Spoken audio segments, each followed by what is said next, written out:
आबकारी विभाग ने अवैध रूप से रखी करीब 31 लाख रुपए की कीमत की शराब बरामद की है। We are the dreamers, the achievers and the leaders. Come, join us today. गुप्त सूत्रों से मिली जानकारी के आधार पर जलपाईगुड़ी आबकारी विभाग के कमिश्नर सुजीत दास के नेतृत्व में सेवक थाना अंतर्गत कालीझोड़ा के प्रणामी मंदिर रोड स्थित एक घर में छापेमारी कर भारी मात्रा में सिक्किम शराब बरामद की गई है।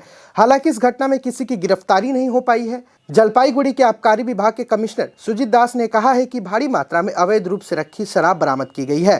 बरामद शराब की अनुमानित बाजार कीमत तकरीबन 31 लाख रुपए है। घर के मालिक की तलाश शुरू कर दी गई है। আমাদের কাছে একটা স্পেসিফিক ইনফরমেশন ছিল।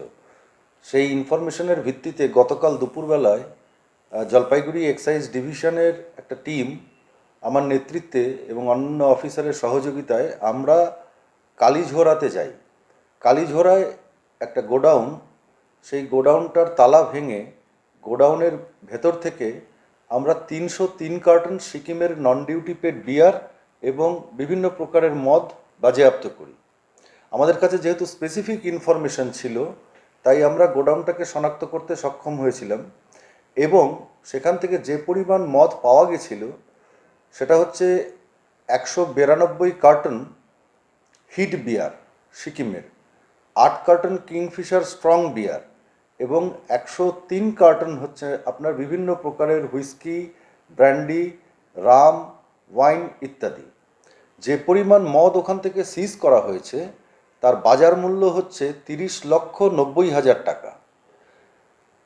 অন দ্য স্পট আমরা গোডাউনটার আশেপাশে কাউকে পাইনি। হাউএভার ওই ল্যান্ড ডিপার্টমেন্টের সঙ্গে কথা বলে ওই গোডাউনের মালিকানাকে আমরা অ্যাসার্টেন করে উপযুক্ত আইনানুগ ব্যবস্থা নেব।